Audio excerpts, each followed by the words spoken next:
querido, obrigado pelos planos, grandes sonhos especiais pra mim. Tu me guias nos caminhos desta vida, ao teu lado nada faltará.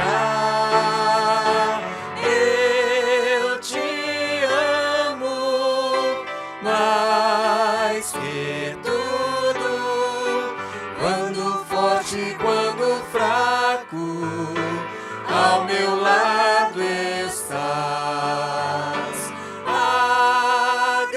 Agradeço, Pai querido, por ligar a nossa vida num só coração.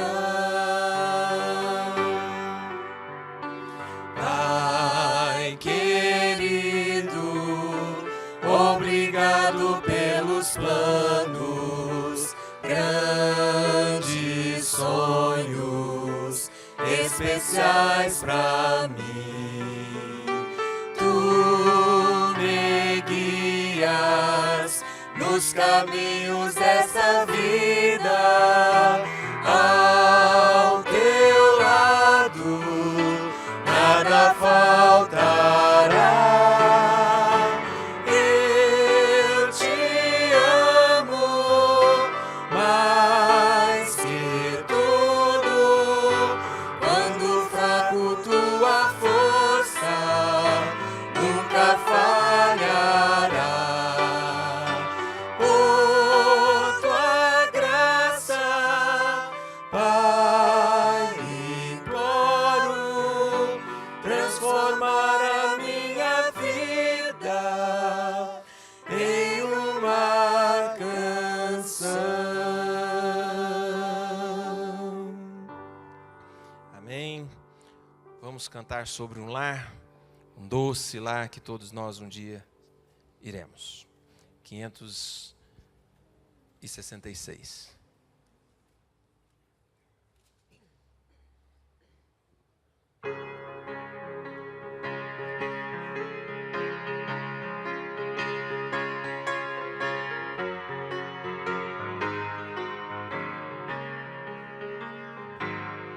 A terra nós vamos, dos fiéis e dos santos, país de glória e vida, de bênçãos e luz. Já fartos estamos de vagar pelas trevas, ao lar em breve iremos com Cristo Jesus. Doce lar, doce lar, doce lar, doce lar, no lar habitaremos com o nosso Jesus. Não entram desgostos nesse lar, nem tristeza, só paz e alegria ali reinarão. Em nosso caminho vamos, pois, animosos, pois Cristo, nosso Mestre, nos deu salvação. Doce lar, doce lar, doce lar, doce lar, no lar habitaremos com o nosso Jesus. Andemos ousados para o lar bem contentes, embora carregando o opróbrio da cruz. A terra avistamos com os seus lindos campos, ali nós viveremos com o nosso Jesus. Doce lar, doce lar, doce doce lar, no lar habitaremos com o nosso Jesus. Amém? É que a música empolga, né, pastor? Nos alegra. É uma música que a gente fala do nosso lar e a gente canta com alegria. E às vezes a gente atropela o piano, às vezes a gente atropela vocês e assim vai. Mas a alegria é única, a esperança é única, de um dia irmos para esse lar. Vamos cantar a música Saudade, não é? 340. Vamos colocar em pé.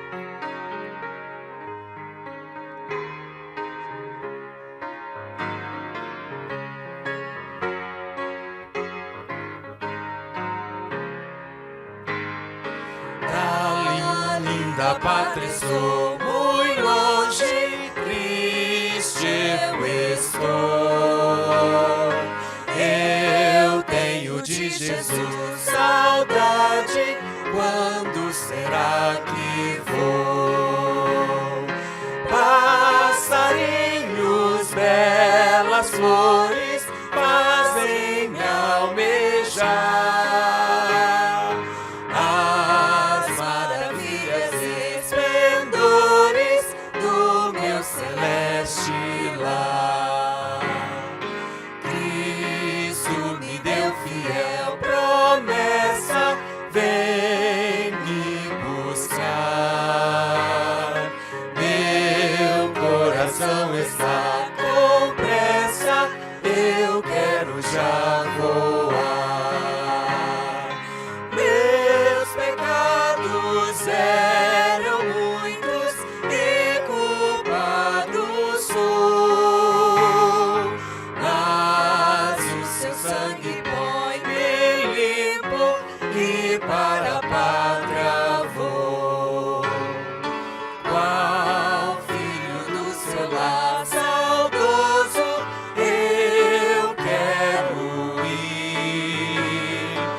Vamos nos ajoelhar e falar com Deus.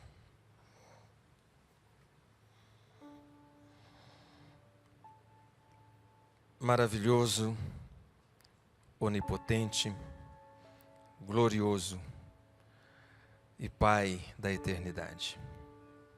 Quem somos nós para que peçamos as suas bênçãos? Não merecemos. Mas a graça do Senhor Jesus Cristo nos constrange e nos leva a te pedir e a te implorar.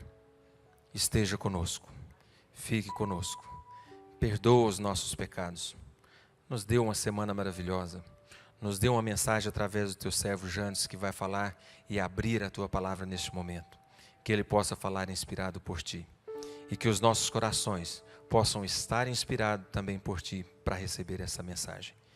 Em nome de Jesus te pedimos e agradecemos. Amém.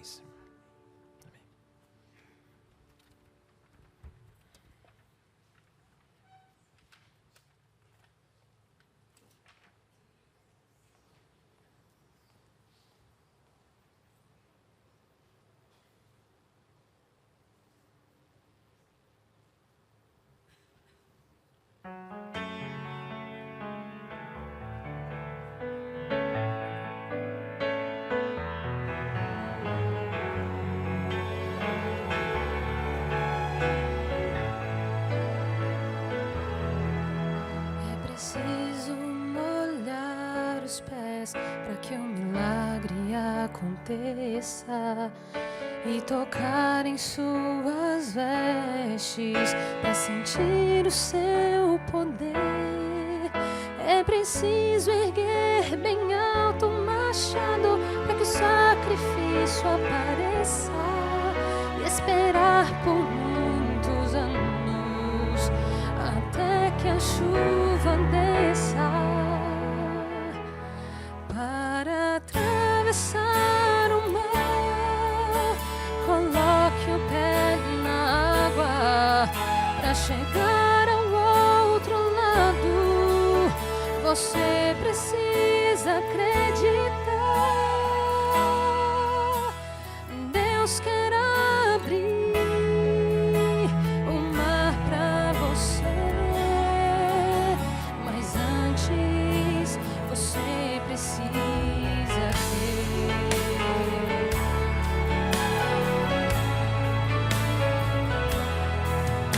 É preciso mergulhar a 7ª vez e clamar mais alto que o mundo, para então voltar a ver. É preciso crer na cruz para tornar-se um novo ser e esperar só mais um pouco até ver Jesus descer. Para atravessar o mar, coloque o pé na água para chegar ao outro lado. Você precisa acreditar. Deus quer abrir o mar para você, mas antes você precisa crer. Sem fé impossível é chegar-se a Deus. Pela fé os seus pés irão tocar terra firme no meio do mar.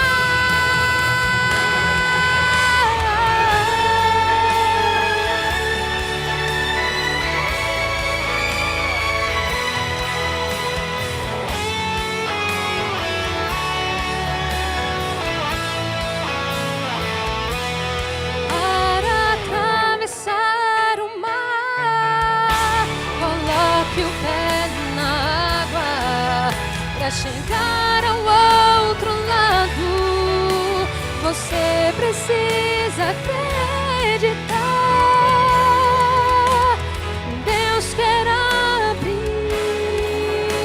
o mar para você, mas antes você precisa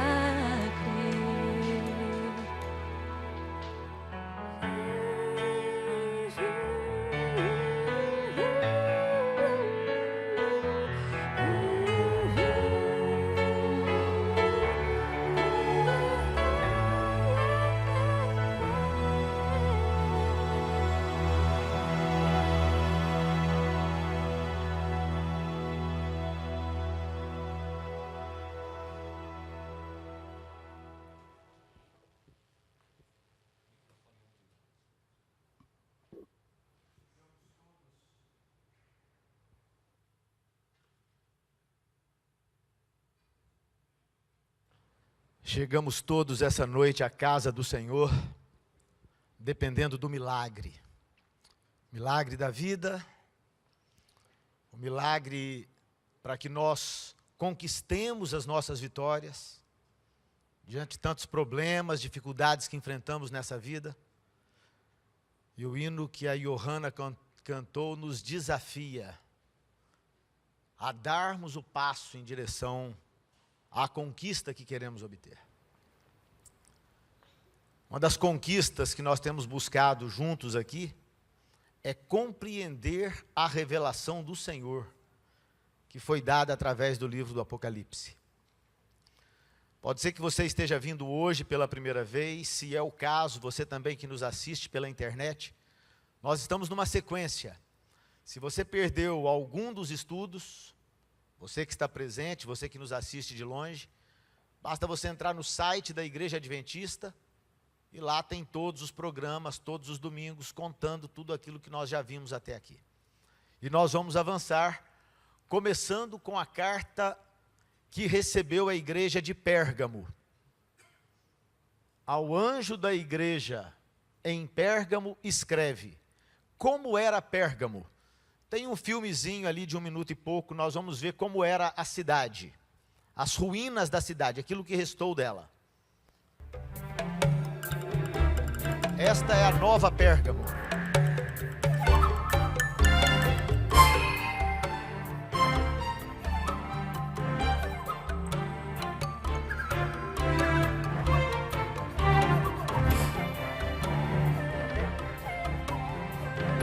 Esta é a antiga cidade que ficava no alto de uma colina.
A cidade de Pérgamo era uma cidade muito difícil de ser conquistada no passado.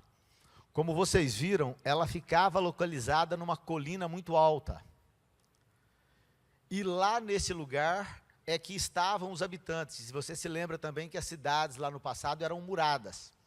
Então um exército inimigo que se aproximasse, dificilmente subindo aquelas encostas, ele poderia vencer essa cidade.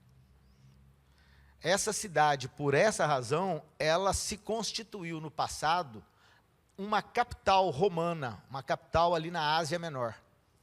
E como era uma capital, havia um avanço do poder romano ali. Ali havia um exército e havia um responsável do governo romano que liderava aquela cidade. Das cidades do passado, esta foi das cidades romanas a primeira cidade que efetivamente recebeu templos de adoração para os imperadores. Ali foi construído um templo para Augusto, um templo para Trajano, um templo para Severo. Veja só, como é que Cristo se apresenta à igreja dessa localidade? Estas coisas diz aquele que tem a espada aguda de 2 gumes. Passa um outro slide para mim. Que espada aguda é essa de 2 gumes? Veja só Isaías nos explicando a que isso se refere. O Senhor me chamou desde o ventre e fez a minha boca como uma espada aguda. Essa era uma promessa acerca da vinda do Messias. A espada aguda de Deus é a verdade que sai da boca de Deus. Isso é a espada aguda. Aquela a qual no livro de Hebreus nós temos referência de que é uma espada que penetra mais profundamente, até o íntimo, a ponto de dividir medula e espírito. A palavra do Senhor que nos alcança. Era muito apropriado que Jesus se apresentasse a essa igreja como sendo a verdade, a palavra de 2 gumes. A voz de Deus audível para todos os seres humanos. Você sabe por quê? Você entende isso quando você continua lendo. Avança mais um texto. Aqui é o texto de Hebreus. A palavra de Deus é viva, é eficaz, mais penetrante do que espada alguma de 2 gumes, penetra até a divisão da alma e do espírito e das juntas e medulas, e é apta para discernir os pensamentos e as intenções do coração. Ou seja, a palavra de Deus é a verdade. Avança mais um slide. Lá estava a cidade, no espigão da montanha, bem no alto, praticamente invencível. Avança um pouco mais. Ruínas da antiga Pérgamo, mais um slide. Atualmente, não é mais Pérgamo o nome da cidade, é Bérgama, que está lá na Turquia. A biblioteca de Pérgamo, ela tinha 200 mil rolos. A cidade de Pérgamo, que foi conquistada pelos romanos, era, na verdade, uma cidade grega. E os gregos eram muito afeitos ao estudo, eram filósofos.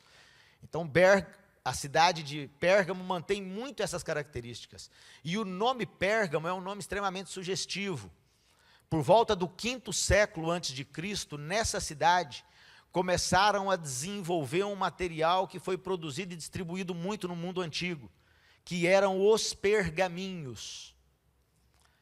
Aquele material em pele de animais que era utilizado para se escrever no passado, não tinha papel. O papel e a imprensa seriam descobertos assim, quase 2000 anos depois, no ano 1450. Então, como o Egito fez um boicote para distribuir os seus papiros, que era o material de escrita no passado, os papiros foram descobertos lá no Egito. Então, com esse boicote, ao invés de conseguir o mercado que desejavam os egípcios, eles acabaram abrindo concorrência. E Pérgamo foi uma dessas cidades que começou a produzir material onde era possível se escrever. Que eram essas peles de animais que eram postas ao sol e depois de recolhidas você utilizava esses materiais para escrever. E por essa razão, como isso era uma pele, quando terminava de ler, eles enrolavam isso. É por isso que nós falamos que no passado os livros eram na forma de rolos. E Pérgamo foi uma das cidades que produziu muito pergaminho. Certo? Avança um pouquinho mais.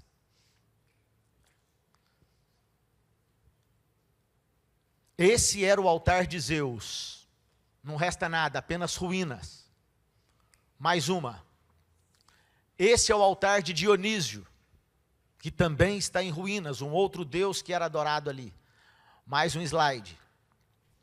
Havia lá os templos dos imperadores romanos, Augusto, Trajano e Severo. Avança um pouco mais. Agora veja só, eu já disse a vocês que a carta, inicialmente, ela tem que servir para a igreja de Pérgamo lá naqueles dias, lá por volta do ano 100, que é quando nós temos esses templos construídos e todos esses altares de adoração a esses deuses romanos. Cristo diz assim: conheço o lugar em que habitas, onde está o trono de Satanás. Então, quando a igreja de Pérgamo recebe essa carta, e eles estão vendo essa adoração dos imperadores, adoração de Zeus, adoração de Dionísio, adoração de Asclépio, adoração de Diana, que era deusa dos Efésios, mas ela estava colocada em praticamente todas as cidades romanas do passado. Então, quando eles olham para essa carta, onde está o templo de Satanás, e olham para esses grandes templos de adoração, os crentes de Pérgamo concordam. Eles dizem: de fato, aqui se adora o demônio. Aqui é onde se adora Satanás. Só que essa igreja, ainda que estivesse num lugar onde tudo que se falava, onde tudo que se exigia, era a adoração desses deuses que nada podem, essa igreja ainda permanecia de pé. Conservas o meu nome e não negaste a minha fé.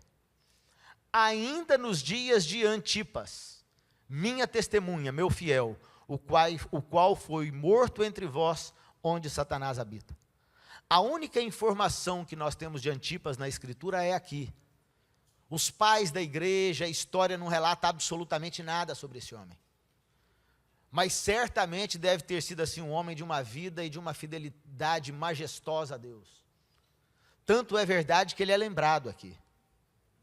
E certamente na manhã da ressurreição, essa fiel testemunha de Cristo se erguerá da sepultura onde ele está, para receber das mãos do Senhor Jesus Cristo a coroa da vida. Ele é, portanto, lembrado.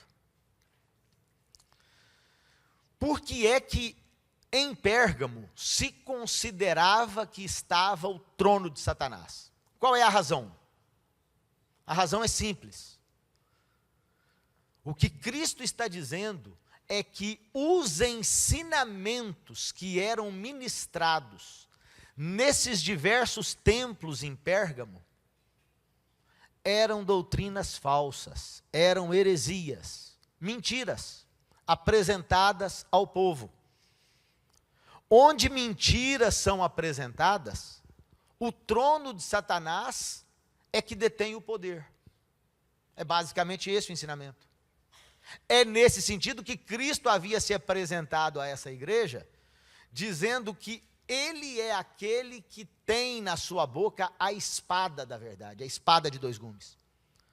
Confrontando-se aos ensinamentos espúrios e falsos, Cristo se contrapõe com a verdade.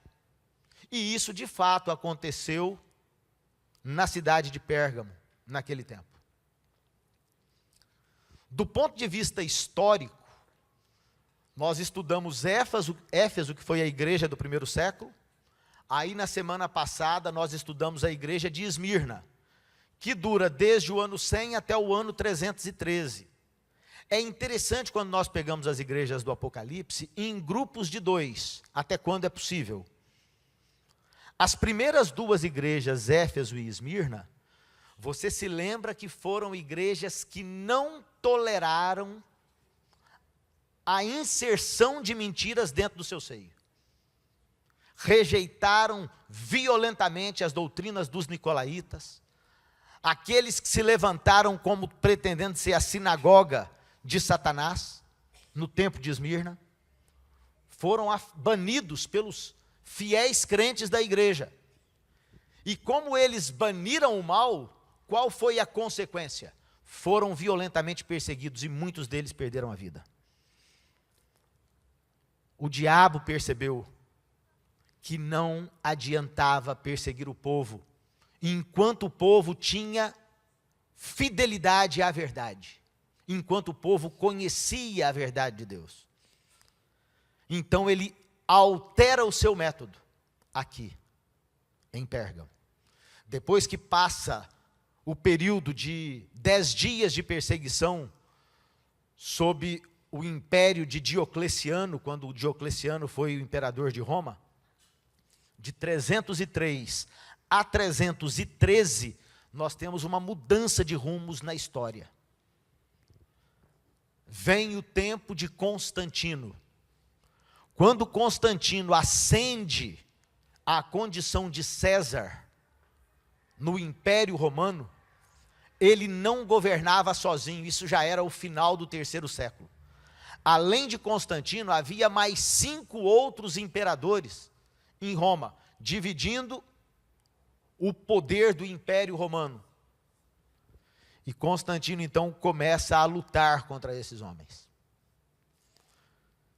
Aquele que cai de forma mais fragorosa diante do império de Constantino é Maxêncio, que dominava a maior parte do Império Romano. Maxêncio estava assediado em Roma, tinha o maior exército e o maior poder. E ele começou a desafiar Constantino, cujo pai Constâncio já havia morrido e que tinha sido também um dos imperadores de Roma, de um império dividido naquele tempo. Dividido porque havia mais de um imperador, cada um governava uma região.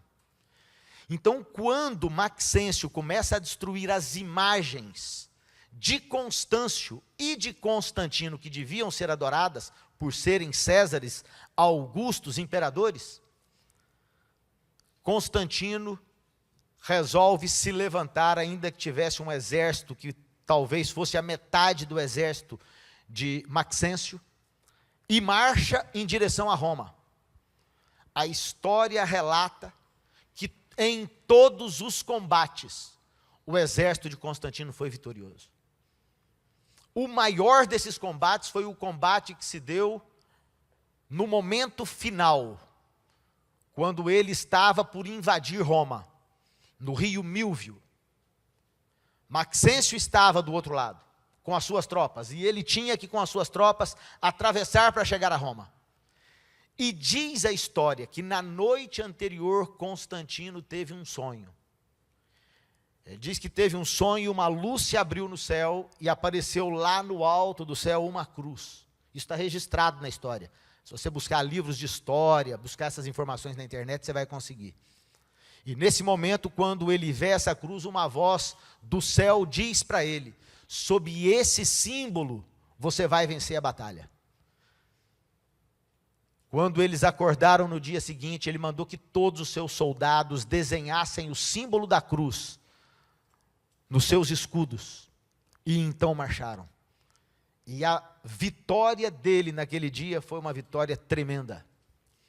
Ele avança sobre Roma, e dentro de mais um ano, ele havia destruído todos os outros rivais que estavam dividindo o império. E então ele compõe o grande império romano novamente, em 313.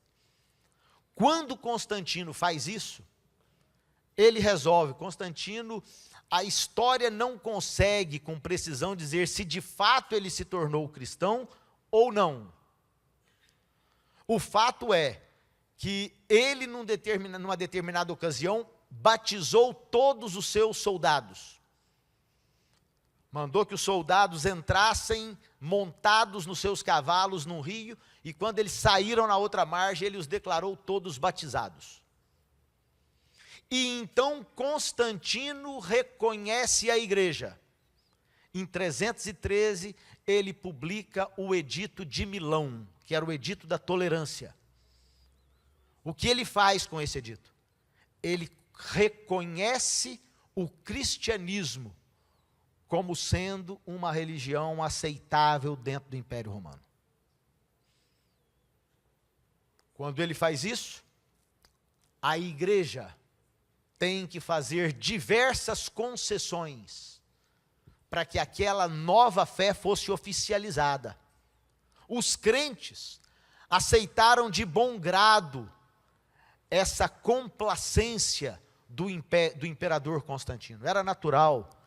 Eles estavam sendo perseguidos há quase 300 anos. 270, 280 anos.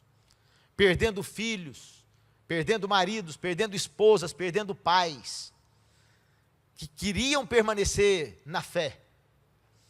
Mas como a sentença de morte era o quinhão para aqueles que se recusavam a obedecer às ordens de Roma, adorar os seus imperadores, adorar os seus deuses, etc. Então, quando chega esse momento de recuo da perseguição e de abertura de braços para abraçar a nova fé dentro do Império Romano, a igreja estava cansada, exausta de tanto lutar. Então é nesse momento que o trono de Satanás vem se instalar dentro da igreja. A igreja abre as portas para receber o império, e ao receber o império, ela começa a receber intervenções na sua pura doutrina, na pureza da sua fé, que não havia sido tolerada nos dois momentos anteriores, nem em Éfeso nem em Esmirna. Preferiam a morte a tolerar o erro. Mas em Pérgamo, depois dessa luta, onde estava o trono de Satanás, a mentira começa a entrar dentro da fé. Esse é o momento. Avança, por favor, mais um slide.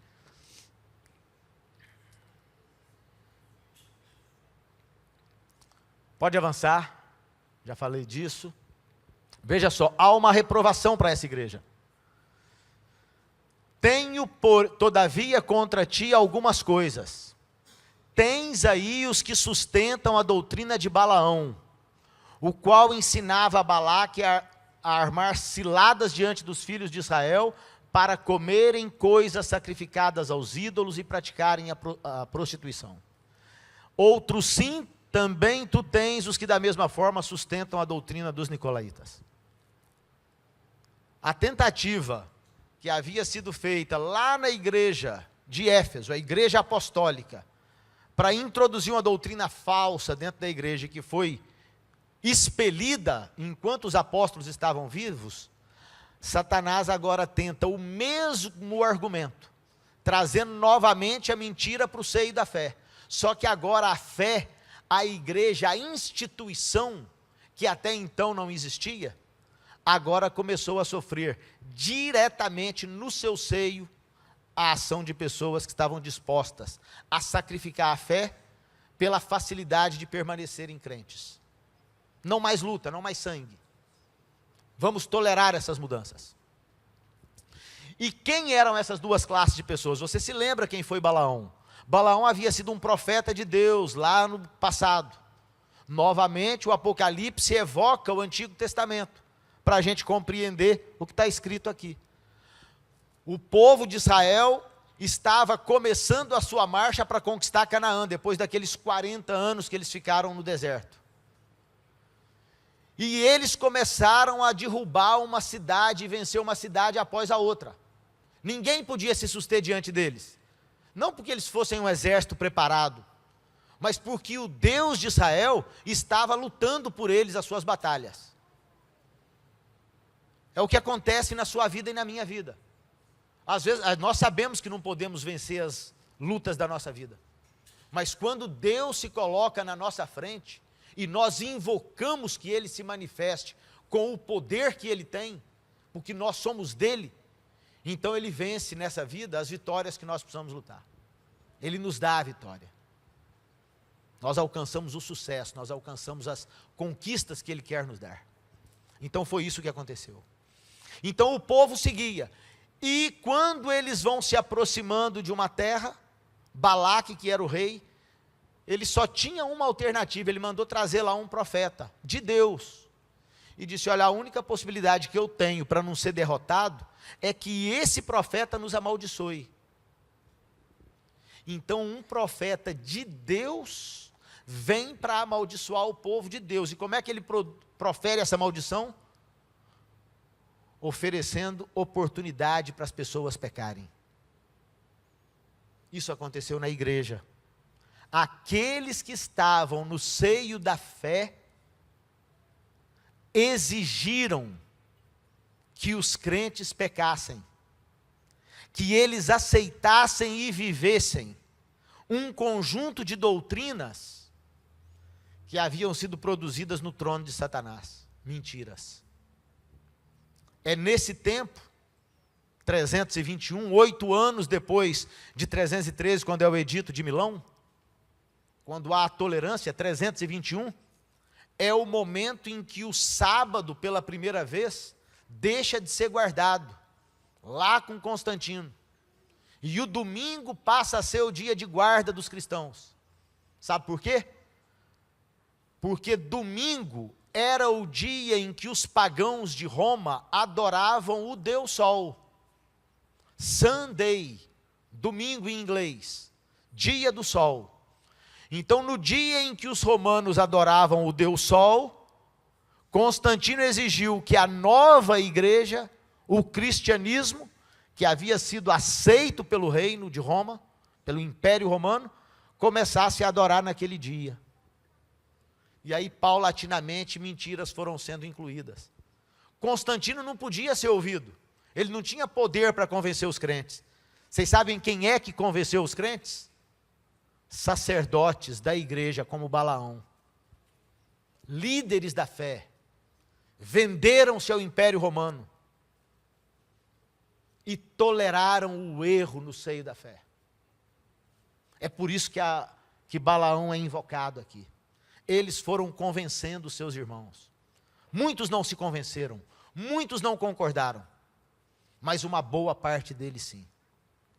E então eles voltaram à doutrina, a seguir os caminhos dos nicolaítas, que diziam que o adultério não era nenhum pecado, ou seja, se o adultério não é pecado, a lei de Deus não vale nada. E começaram a participar dos cultos que se celebravam em Roma, não mais as estátuas de Roma, mas as estátuas da nova fé. santos. E a igreja, então, você se lembra que a cidade de Pérgamo foi construída lá no alto da montanha. Era muito fácil cair lá de cima. E essa igreja teve uma queda fragorosa nos seus dias. Ainda assim, se você volta para mim no verso anterior, há um elogio aqui. Mais um. Há um elogio. Alguns conservaram o nome do Senhor e não negaram a fé.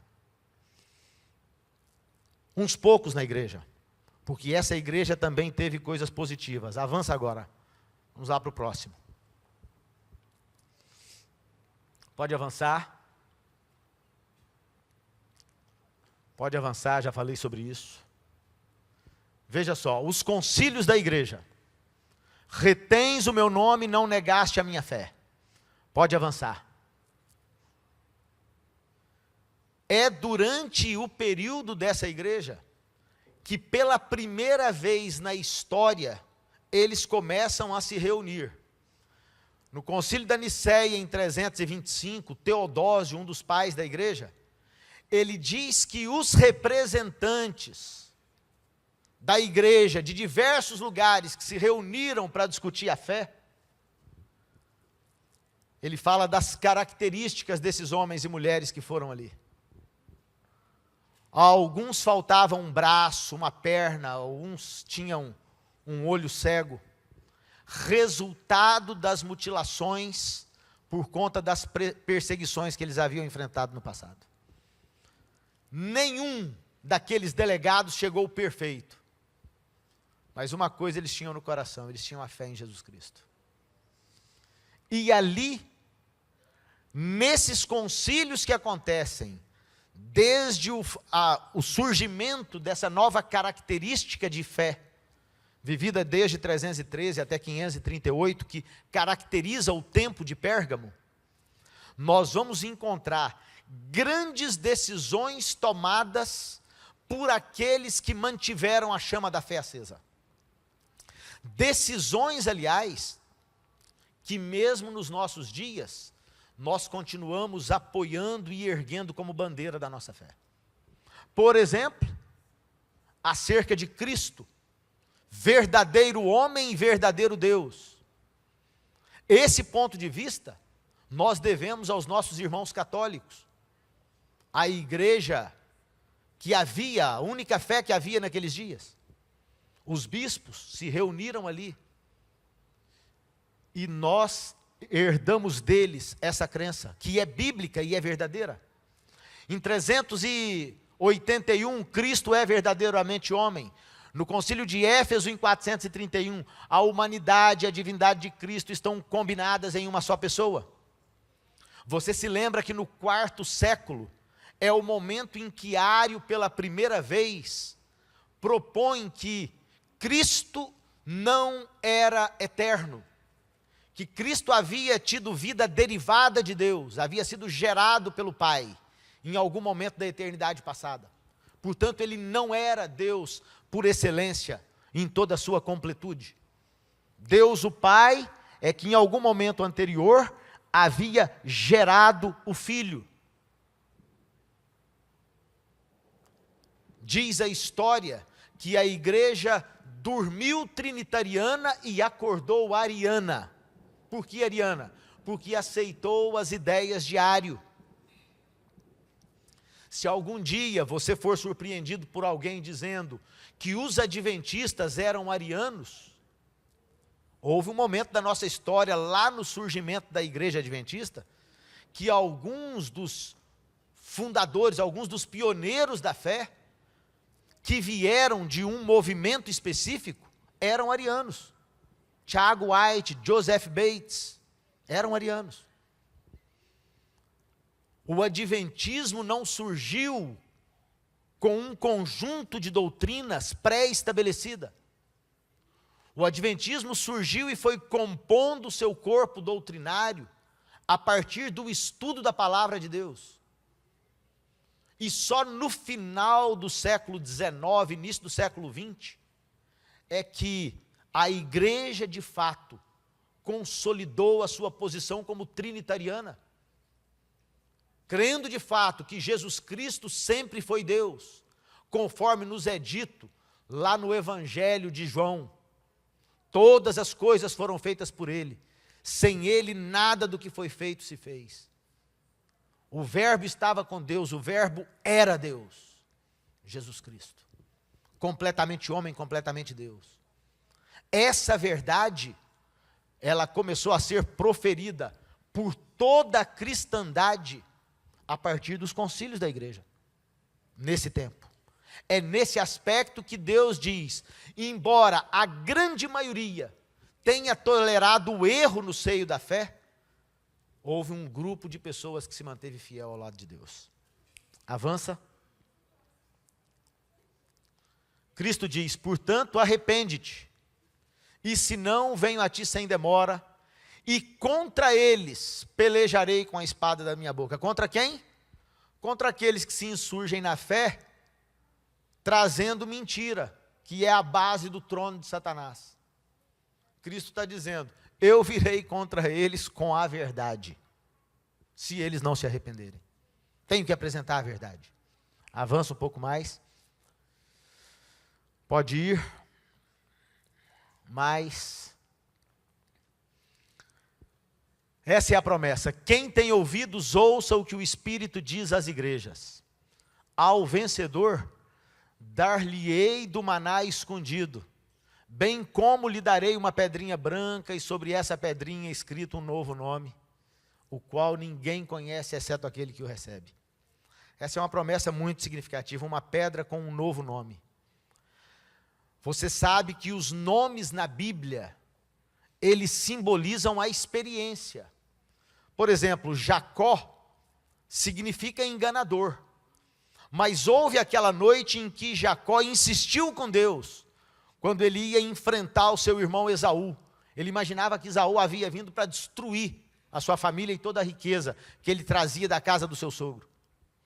E ele insistiu com Deus aquela noite em oração, e Deus mudou o nome dele. Você não vai mais chamar Jacó, seu nome agora vai ser Israel, porque como príncipe, você lutou com Deus e com os homens e venceu. Você insistiu tanto com o pai que ele concedeu o desejo do seu coração. Então o seu nome agora não vai ser mais Jacó, não enganador, mas príncipe. O nome Daniel, por exemplo, Deus é meu juiz. Abraão, pai de uma multidão de nações.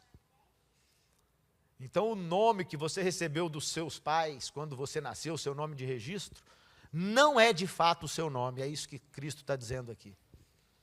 O seu nome é o nome que Ele vai entregar para você um dia, porque esse nome vai ter um significado.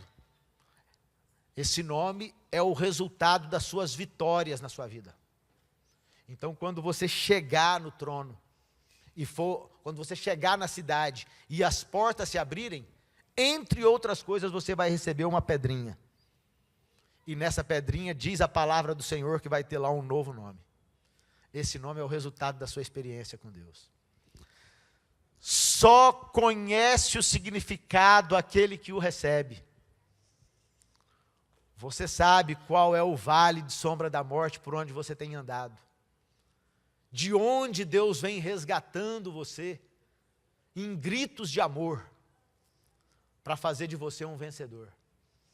E é isso que Ele está prometendo aqui, para os crentes de Pérgamo. E como essa experiência também se aplica a cada ser humano, isso vale para nós. Esse é o tempo de Pérgamo. Avança um pouquinho mais. Pode avançar, eu quero ver se a gente consegue terminar hoje também Tiatira. O tempo dessa igreja, de 313 a 538, ele decorre do quê? É o momento final da perseguição de Diocleciano, a igreja não mais derramaria sangue. Ela é reconhecida pelo império, 313, edito de Milão, de Constantino, tolerância para a igreja, para a nova fé. E então ele avança até 538 nos dias de Justiniano, quando um novo poder se estabeleceria na terra de forma definitiva. Agora a igreja não estaria mais sujeita a um império secular, mas a própria igreja é que se tornaria o império, acima dos reis. Certo? Vamos avançar. Essa, portanto, é a carta para Tiatira. Passa o filminho de Tiatira, por favor. Vamos ver o que é essa cidade.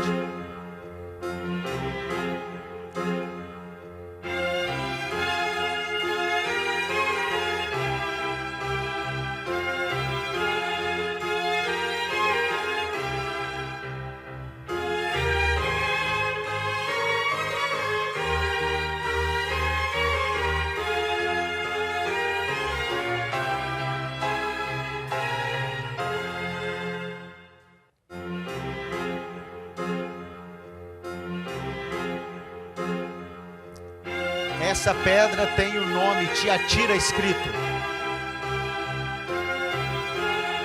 no grego.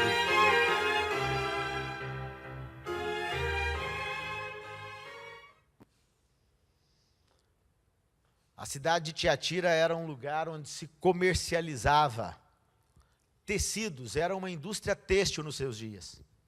E lá existiam assim muitos sindicatos. Para você trabalhar em Tiatira, você tinha que se filiar a um desses sindicatos. Ali eles tingiam os tecidos que eles produziam. Então era assim, daquele tempo de Roma, uma das cidades mais produtivas. Preparava tecidos, os tingia e os vendia. E isso tornava Tiatira assim um centro comercial importante daquele tempo. A condição para você fazer parte dos sindicatos é que você se dobrasse aos deuses e aos cultos que se realizavam em Tiatira. E muitos desses cultos terminavam em orgias. Os crentes tiveram muita dificuldade para poder se instalar e se colocar nessa cidade no tempo, lá por volta do ano 100. Pode avançar. Lembre-se, no ano 100, que é o momento que a igreja de Tiatira recebe as cartas, eles continuam adorando os deuses romanos, os deuses pagãos, do ponto de vista do cumprimento dessa carta para os dias em que ela foi recebida naquela igreja. Jesus se apresenta: estas coisas diz o Filho de Deus, que tem olhos como chama de fogo. O que o fogo faz? Ilumina, penetra, avança mesmo onde ele não é desejado. Esses são os olhos de Deus, que penetram todas as coisas, os nossos pensamentos mais profundos, mais secretos, pés semelhantes a bronze polido, o brilho que emana de Deus, é disso que ele está falando. Olhos que penetram e que partem daquele que é o Senhor dos senhores. Ele vê todas as coisas. Pode avançar? Pode avançar. Já falei disso também. Conheço as tuas obras, o teu amor, a tua fé, o teu serviço, a tua perseverança e as tuas últimas obras mais numerosas do que as primeiras.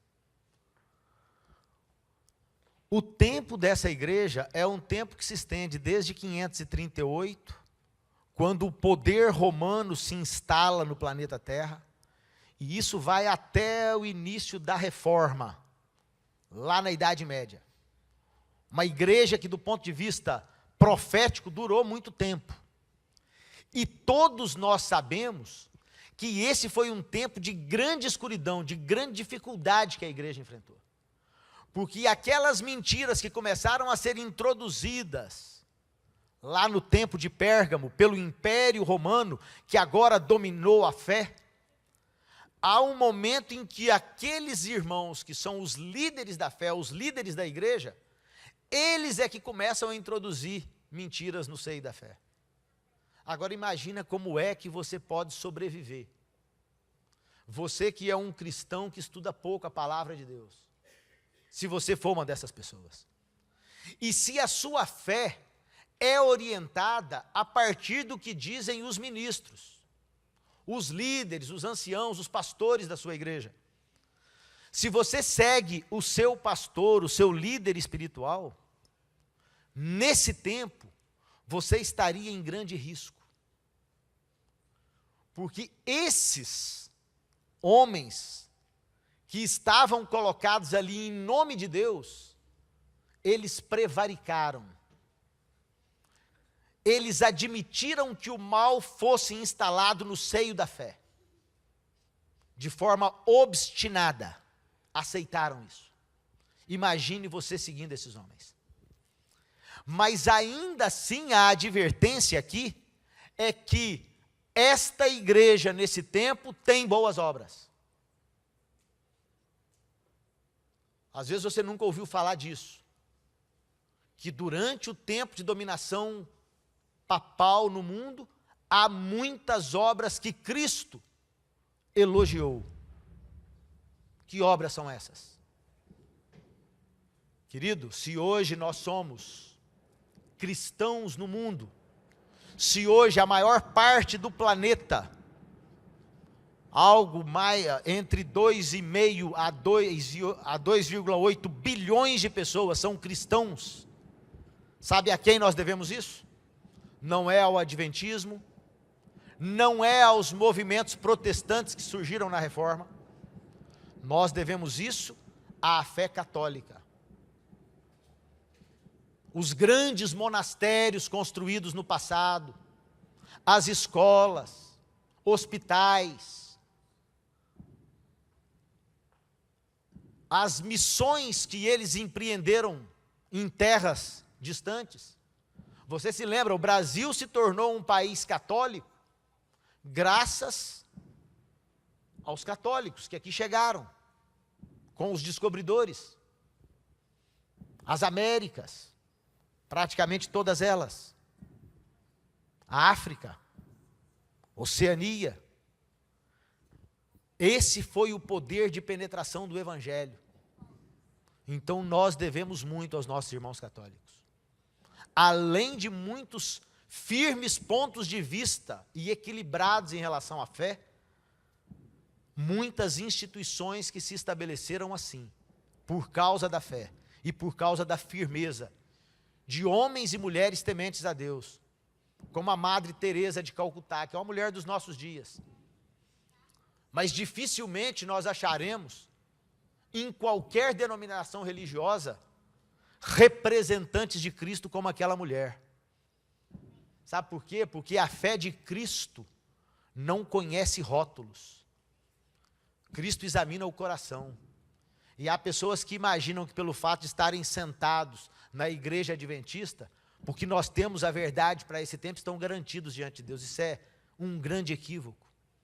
Deus tem pessoas espalhadas nesse mundo, em diferentes confissões religiosas, que são tementes a Deus. E a promessa é que esse grupo de fiéis haverá de muito em breve se juntar e marchar unido para concluir a obra de pregação do Evangelho. Avance então, por favor, aí um pouquinho. Vamos ver se a gente consegue concluir isso. Orfanatos, hospitais, escolas, missões, tudo aquilo que a igreja produziu ao longo desse tempo. Tenho, porém, contra ti, tolerares que essa mulher Jezabel, que a si mesmo se declara profetiza, não somente ensine, mas ainda seduz os meus servos a praticarem a prostituição e comerem das coisas sacrificadas aos ídolos. Esse é um tempo em que se tolerou Jezabel. Quem era Jezabel? Novamente, para entender Apocalipse, você tem que ir lá para o contexto do Antigo Testamento. Jezabel havia se tornado mulher de um rei em Israel. O pai dela era um sacerdote de Baal. E quando ela vem para morar em Israel, na cidade de Jerusalém, ela está ali, trazendo todos os seus ídolos. E ela leva o povo de Israel a adorar a fé do seu pai. Ou seja, tudo aquilo que Deus havia feito, ensinado o povo, foi jogado por terra. e o povo começou a adorar altares, deuses estranhos. Se você trouxe a sua Bíblia, abra só um pouquinho, para você entender o que é adultério na Bíblia. Abra aí, por favor, no livro de Ezequiel, no capítulo 16.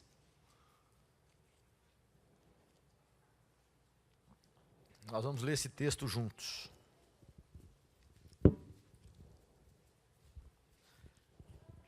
Deus está dizendo para nós aqui o que é que significa adultério do ponto de vista dele.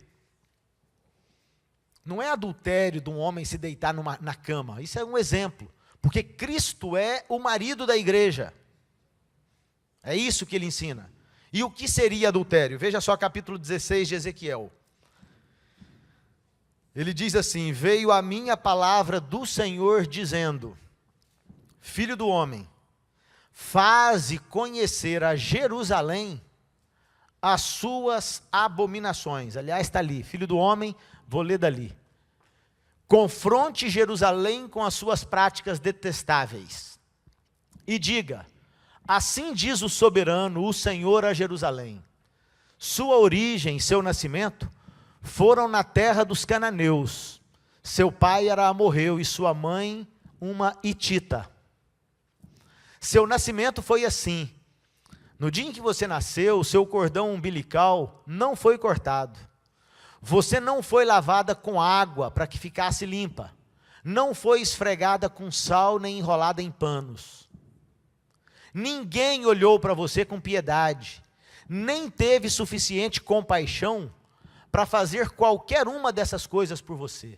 Ao contrário, você foi jogada fora em campo aberto, pois no dia em que você nasceu, você foi desprezada. Isso é Jerusalém. Avança. Então, passando por perto, Deus dizendo: vi você se esperneando em seu sangue, e enquanto você jazia ali em seu sangue, eu lhe disse: viva. E eu a fiz crescer como uma planta no campo. Você cresceu e se desenvolveu e se tornou a mais linda das joias. Seus seios se formaram e seu cabelo cresceu, mas você ainda estava totalmente nua. Mais tarde, quando passei de novo por perto, olhei para você e vi que já tinha idade suficiente para amar.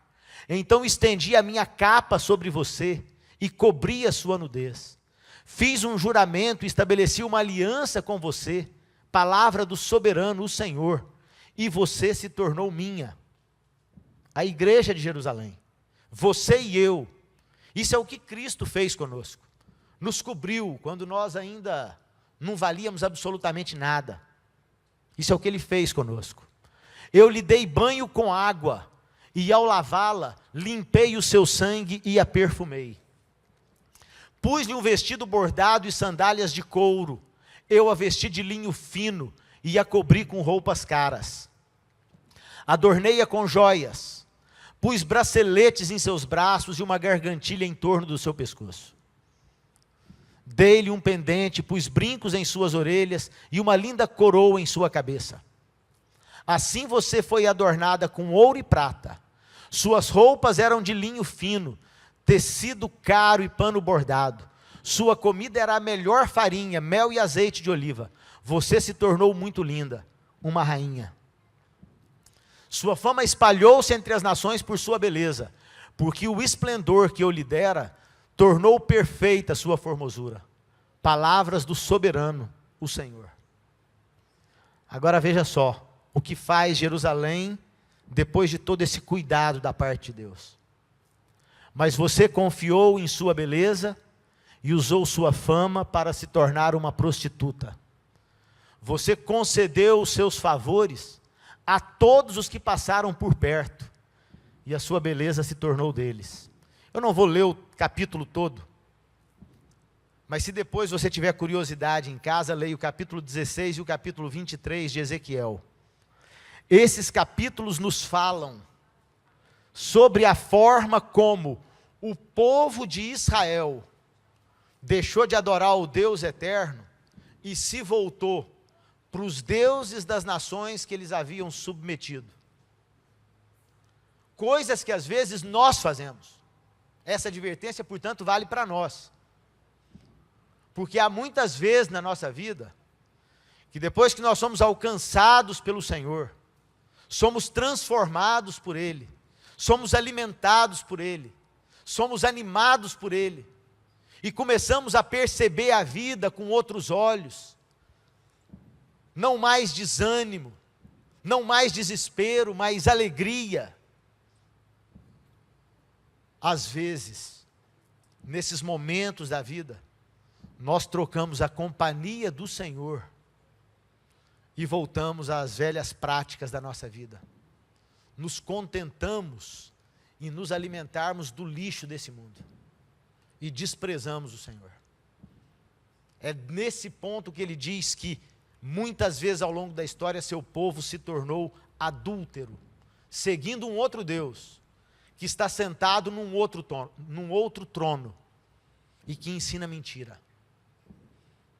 Esse Senhor às vezes diz que vale a pena a pornografia que está lançada diante dos nossos olhos, que vale a pena as noitadas e as bebedeiras, que vale a pena observarmos a outra mulher que não está na nossa casa, que às vezes compensa mantermos as nossas posições duras contra aqueles que erram.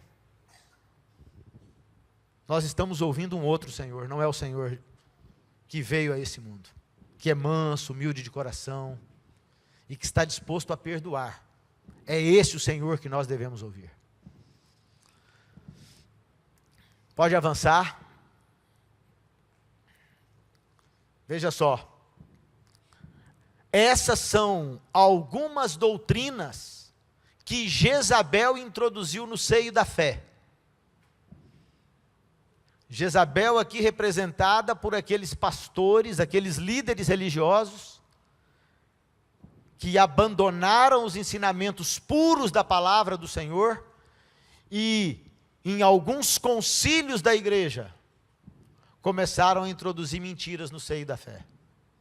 O segundo concílio de Niceia, diferente lá do primeiro concílio em 325, agora decretou oficialmente o culto e adoração a imagens. Pode avançar. Determinou em 1360 as procissões eucarísticas. O uso do rosário aparece com Pedro Eremita em 1090 depois de Cristo. A Bíblia não proíbe o casamento dos líderes, dos pastores da igreja, mas a igreja, por decisão própria, prevaricando contra o Senhor, determinou lá, volta um pouquinho, determinou que os ministros não poderiam casar sob a tutela, liderança do Papa Gregório VII, em 1074. Qual era o objetivo? Era um objetivo puramente comercial. Porque à medida que você tem esposa, quando você morre, e tem os seus filhos, eles se tornam herdeiros daquilo que você tem. Mas a igreja, durante o império de Roma papal, ela queria que todo o lucro, que todos os recursos que fossem produzidos durante a vida inteira de um ministro qualquer, que eles ficassem para compor os cofres e a riqueza e o tesouro da fé da Santa Sé em Roma. O purgatório só foi promulgado pelo Concílio de Trento em 1563 depois de Cristo. Pode avançar. A aspersão de água benta no caixão de um morto foi criada pela Igreja Católica e apareceu 1000 anos depois de Cristo. Nenhuma dessas exigências está contida na palavra do Senhor. Pode avançar. A igreja ensina a mediação dos santos. Ou seja, você não ora a Cristo, você ora a São Pedro, São João. Isso é ensinamento da igreja. A Bíblia diz que esses homens e mulheres estão dormindo no pó da terra e aguardam a vinda de Cristo. Eles não podem interceder por você. A Bíblia diz que só existe um intercessor entre o homem e Deus, Jesus Cristo, o nosso advogado. Pode avançar. A confissão auricular foi estabelecida como doutrina no 4º Concílio de Latrão, em Roma, em 1215. O que é a confissão auricular? Que todos os penitentes se examinem a respeito dos pecados capitais e confessem todos, sem exceção, sob pena de condenação eterna. Quem é o homem para condenar você? A nossa absolvição vem de Deus, e a nossa condenação vem de um juiz que é justo. Pode avançar um pouco mais. A transubstanciação na ceia. Durante tanto tempo a igreja acreditou que quando você come a hóstia e quando bebe o vinho na Santa Ceia, que aquela hóstia e o vinho se tornam efetivamente no corpo de Cristo. Nós sabemos que isso não é verdade, aqueles são apenas símbolos. Pode avançar? Os mandamentos escritos pelo dedo de Deus foram alterados. Imagine o que é isso. Alguém ter coragem de avançar nas coisas santas que Deus deixou e alterar esses ensinamentos. Mas Jesus advertir a essa igreja. Ele diz, olha, vai surgir em algum momento aí a repetição da história de Israel. Jezabel se levantará. Essa mulher que adora Baal, que não tem nada a ver comigo, e vai ensinar mentira no seio da fé. Não aceitem isso. E muitos não aceitaram. E embora estivessem alinhados sob a bandeira desses ensinamentos de fé, eles estavam lá, confinados nos monastérios, buscando a Deus, procurando fazer a sua vontade. Há escritores da Idade Média que dizem que algumas pessoas fiéis a Deus, que só tinham como alternativa as igrejas católicas para irem adorar e buscar a Deus, diz que muitos deles se envergonhavam dos seus líderes, cujo único interesse era enriquecerem e estabelecer duras cargas para os homens. Isso não vale para todos. Cristo já havia dito isso. Pode avançar. Os mandamentos foram alterados. Pode avançar. Dei-lhe tempo para que ela se arrependesse. Ela, todavia, não quis arrepender-se da sua prostituição. Eis que a prostro de cama, bem como em grande tribulação os que com ela adulteram, caso não se arrependam das obras que ela incita. Se você der uma olhada na história, essa igreja dura lá desde 538 até por volta do século XVI, 1500 e alguma coisa. Você vai perceber que no século XIV, a população da terra foi dizimada, especialmente na Europa. A igreja foi prostrada de cama. Basta você ler história. Você vai ver lá que a peste bubônica, a peste negra, dizimou a população da Europa. Exatamente o lugar onde estava o domínio hegemônico da igreja de Roma. Tudo que faziam, a peste durou por gerações, quase 100 anos, e muitos morreram. Nós temos registros, por exemplo, de cidades na Alemanha daquele tempo, que 80% da população morreu, 20% sobreviveu. Eis que a prostro de cama. Matarei os seus filhos e todas as igrejas conhecerão que eu sou aquele que sonda mentes e corações, os olhos que penetram, olhos de fogo.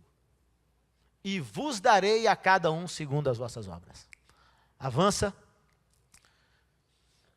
Pode avançar, não vou parar aqui.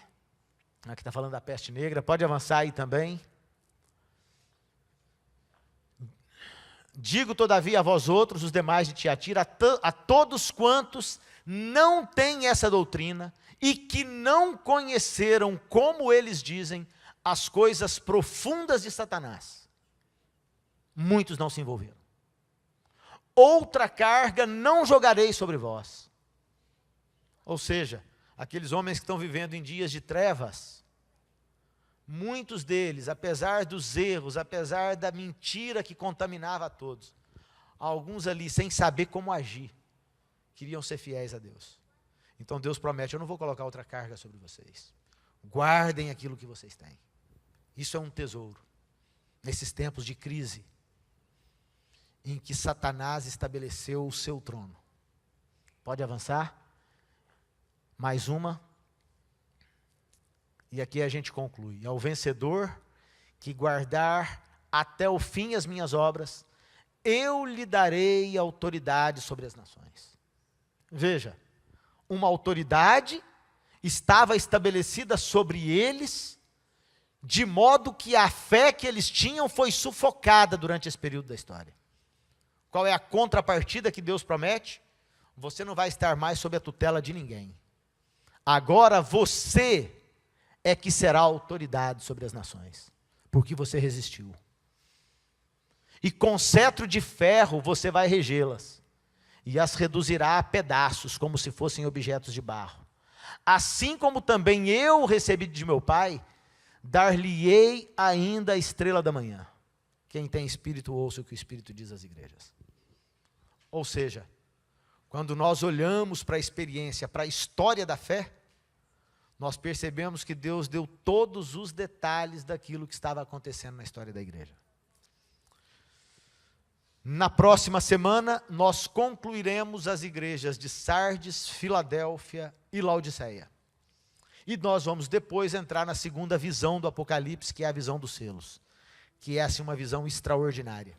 Nós vamos deixar de ver aquilo que acontece no seio da fé e vamos começar a abrir as janelas para ver o que está acontecendo no mundo ao longo da história. Deus abençoe você.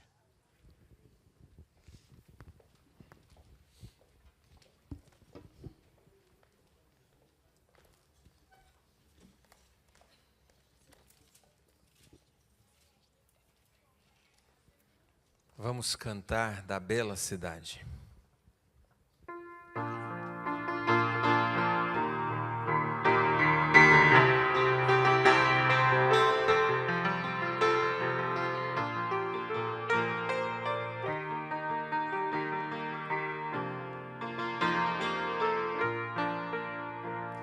Tenho lido da bela cidade, construída por Cristo Jesus. É morada de jaspe luzente, toda cheia de glória e de luz. E no meio da praça um rio, é com a fonte de vida eterna, mas metade da glória celeste jamais se contou ao mortal. Jamais se contou ao mortal. Jamais se contou ao mortal. Metade da glória celeste jamais se contou ao mortal. Tenho lido das vidas moradas que Jesus foi ao céu preparar, onde os crentes fiéis para sempre, muito felizes irão habitar. Nem tristeza, nem dor, nem temores entrarão na mansão paternal, mas metade da glória celeste jamais se contou ao mortal. Jamais se contou ao mortal. Jamais se contou ao mortal. Metade da glória celeste jamais se contou ao mortal. Tenho lido das vestes brilhantes, das coroas que os santos terão, quando o Pai os chamar e disser-lhes: recebei o eternal galardão. Tenho lido que os santos na glória pisarão ruas de ouro e cristal, mas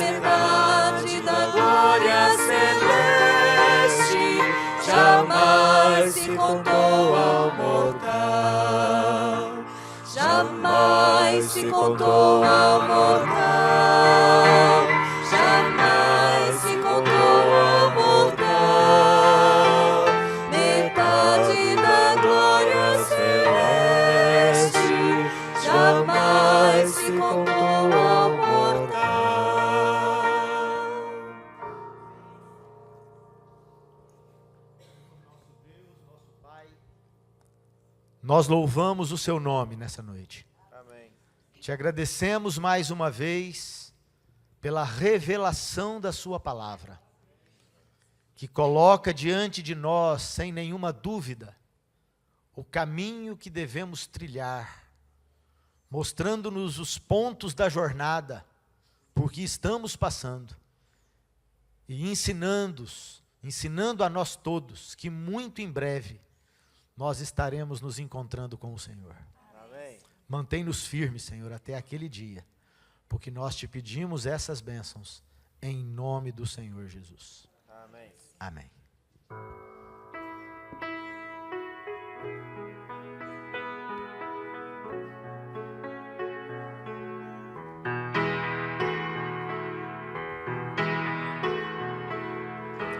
Em paz eu vou ouvir a voz de Deus. Em paz eu vou. Estou feliz. Achei abrigo em sua casa, em paz estou com meu Jesus.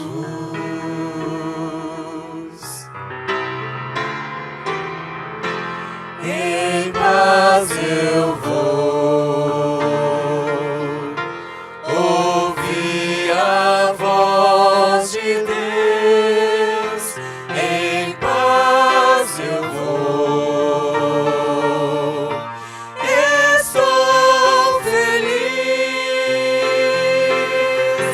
Achei abrigo em sua casa. Em paz estou com meu Jesus. Achei abrigo em sua casa. Em paz estou com meu Jesus.